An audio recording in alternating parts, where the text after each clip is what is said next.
श्री स्वामी समर्थ ब्रह्मांड नायक या चॅनलमध्ये तुमचं पुन्हा एकदा नवीन व्हिडिओमध्ये मनापासून स्वागत आहे। तर आजचा व्हिडिओ मी तुम्हाला विशेष असं सांगणार आहे, म्हणजेच आपल्या देवघरामध्ये आपण शंख जो स्थापन करत असतो। आता हा माझा जो शंख आहे, तर तो शंख घरामध्ये कुठे स्थापन करायचा, कोणत्या दिशेला स्थापन करायचा, तो स्थापन करताना काय म्हणायचं असतं, तसेच शंख घरामध्ये का स्थापन करावा, शंखाची दिशा कोणती असली पाहिजे किंवा कोणता शंख घरामध्ये स्थापन करावा, हे सगळे आज डिटेलमध्ये मी तुम्हाला व्हिडिओमध्ये सांगणार आहे। आणि त्याचे खूप फायदेही असणार आहे, त्यासाठी व्हिडिओ शेवटपर्यंत नक्कीच बघा। आता हे बघा, माझ्या घरामध्ये असा हा शंख आहे। आता मी तो घरामध्ये स्थापन केलेला आहे। तर सगळ्यात आधी शंख हा आपल्याला समुद्रात सापडत असतो। शंख हे विजयाचं, तसेच समृद्धीचं, तसेच आनंदाचं, शांती आणि प्रसिद्धीचं प्रतीक आहे आणि कीर्ती यांचंही प्रतीक आहे। आता देवी लक्ष्मी आणि दक्षिणावर्ती शंख हे दोघे भाऊ बहीण असे मानले जाते, कारण शंख हा लक्ष्मीचा छोटा भाऊ आहे असं मानलं जातं। म्हणून आपल्या घरामध्ये आपण लक्ष्मीचं प्रतीक म्हणून घरामध्ये शंख स्थापन केल्याने आपल्या घरामध्ये भरभराट होत असते, तसेच घरामध्ये लक्ष्मीचा वास निरंतर राहत असतो। प्रत्येक शुभ कार्यामध्ये आपण लक्ष्मीची पूजा करत असताना शंख नेहमी नक्की स्थापन करायचा असतो आणि आपल्या देवघरामध्ये आवर्जून करायचा असतो। तर शंखाचे प्रामुख्याने दोन प्रकार पडतात, एक असतात दक्षिणावर्ती शंख आणि दुसरा असतो वामावर्ती शंख। आता दक्षिणावर्ती शंख जो आपण पूजेमध्ये पुजतो तो असा, आता माझा जो आहे तो हा दक्षिणावर्ती शंख आहे, जेणेकरून त्याला कुठल्याही प्रकारचं छिद्र नाहीये। आणि जो वामावर्ती शंख असतो तर त्याला इथे ह्या ठिकाणी असं छिद्र असतं, म्हणजे ह्या छिद्रामधून ध्वनी आपल्याला ऐकू येत असतात। तो शंख फक्त आपल्याला ध्वनी निर्माण करण्यासाठी किंवा मोठ्याने वाजवण्यासाठी तो शंख, आपला वामावर्ती शंख वापरला जातो। आता माझा हा शंख जो आहे तर तो प्लेन आहे, फक्त इथेच त्याला छिद्र आहे, म्हणजे पन्हाळीचा भाग आहे। आता घरात पूजेसाठी दक्षिणावर्त शंख ज्याचे तोंड उजवीकडे असतात आणि तो उजवीकडे उघडतो, म्हणजे हे बघा इकडे उजवीकडे उघडत असतात। आता हा सर्वात शुभ मानला जातो, हा माता लक्ष्मी आणि विष्णूचं प्रतीक मानला जातो, म्हणून तो आपल्या घरात आपण स्थापन करायचा असतो। तर हा सर्वात शुभ मानला जातो, हा माता लक्ष्मी आणि विष्णूचं प्रतीक असल्यामुळे। आणि दुसरा जो शंख आहे तो वामावर्ती शंख, म्हणजे तो फक्त वाजवण्यासाठी किंवा ध्वनी काढण्यासाठी आपण वापरत असतो। शंखाचा हा देवघरामध्ये ईशान्य कोपऱ्याला किंवा ईशान्य नैऋत्य म्हणजेच उत्तर दिशेला त्याचं तोंड केलं पाहिजे, त्या तोंड करूनच तो ठेवायचा असतो। तर अशा प्रकारे शंखाची ही पोकळ बाजू, ही जी पोकळ बाजू आहे तर ती नेहमी आपल्याला वरती केलेली पाहिजे आणि त्यात आतमध्ये इथे पाणी भरलेलं असलं पाहिजे, कारण वाजवण्यासाठी शंख हा तोंड फुटलेला असतो आणि पाणी भरून ठेवायचा असतो, म्हणजे त्यात पाणी राहील।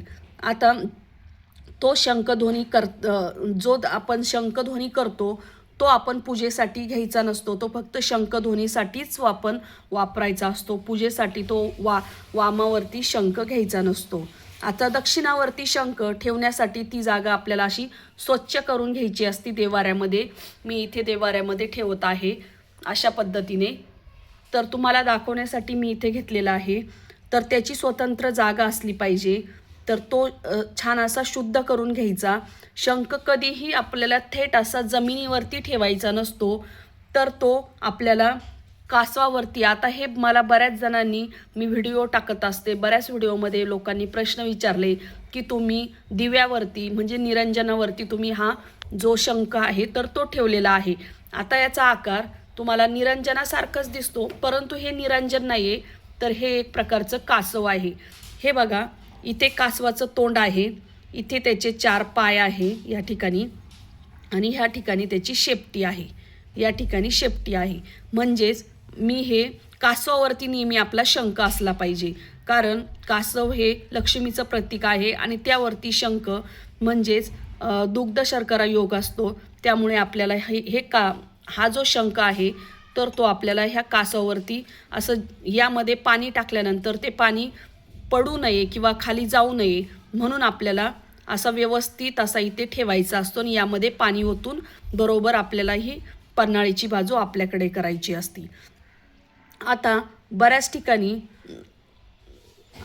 ठिकाणी शंखाला हळदी कुंकू वाहत नाही, कारण शंख हा माता लक्ष्मी तसेच विष्णूंचं प्रतीक असतं आणि भगवान शंकराचंही प्रतीक असतं, म्हणून त्याला आपण कधीही त्यामध्ये आपल्याला हळदी कुंकू व्हायचं नसतं. शक्यतो आपण त्याला पांढरे फूल वाहत असतात. आता दक्षिणावर्ती शंख हा स्थापन करताना आपल्याला एक लाल वस्त्र ठेवायचं आहे आणि त्यावरती आपल्याला हा शंख ठेवून त्याची पूजा करायची आहे. त्यामध्ये जल भरायचं आहे. जेव्हा तुम्ही नवीन शंख घरामध्ये आणाल त्यावेळेस अशा पद्धतीने पांढरं कापड घ्यायचं. त्यावरती तुम्हाला अशा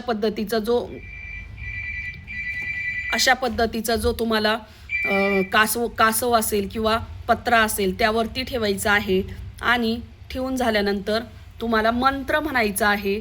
त्यामध्ये आपल्याला पाणी टाकायचं आणि मंत्र म्हणायचा, ओम श्री लक्ष्मी सहोदराय नमः. या मंत्राचा 1 माळ जप करा किंवा 5 माळ जप करा, कारण त्यामुळे तो स्थापन झालेला असतो, तो प्रभावित झालेला असतो. तर अशा पद्धतीने आपल्याला शंख स्थापन करायचा आहे.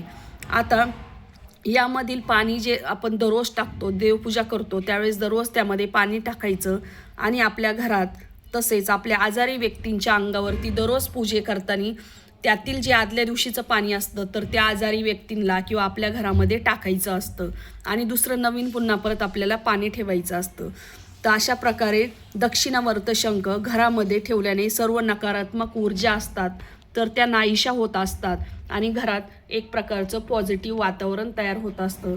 आता माझा हा शंख आहे, त्यामध्ये मी पाणी ओतून माझ्या देवघरामध्ये अशा पद्धतीने मी तो ठेवणार आहे, जेणेकरून त्याचा जो पन्हाळीचा जो भाग आहे तर तो आपल्याकडे देवपूजा करताना तो आपल्याकडे आला पाहिजे. म्हणजे हा निमोळता चोचीसारखा जो तोंड आहे तर ते आपल्याकडे आले पाहिजे, म्हणजे त्यामध्ये आपल्याला पाणी व्यवस्थित राहील. आणि तो मी कासवावरतीच ठेवलेला आहे. तर नक्कीच बघा, तुमच्या घरामध्ये जर तुम्ही अजूनपर्यंत जर शंख स्थापन केलेलं नसेल तर जरूर शंख स्थापन करा, कारण आपल्या घरामध्ये किंवा लक्ष्मीची पूजा करताना तिथे आपल्याला शंख ठेवणं चांगलं शुभ मानलं जातं, कारण लक्ष्मीचं प्रतीक असल्यामुळे प्रत्येकाच्या देवाऱ्यामध्ये एक तरी शंख असायलाच पाहिजे. परंतु जो वाजवणारा शंख आहे तर तो फक्त वाजण्यापुरताच ठेवला पाहिजे, तो पूजेमध्ये किंवा त्याची दररोज नित्यपूजा करायची नसती. तर अशा पद्धतीने नक्कीच तुम्ही तुमच्या घरामध्ये शंख स्थापन करा. श्री स्वामी समर्थ.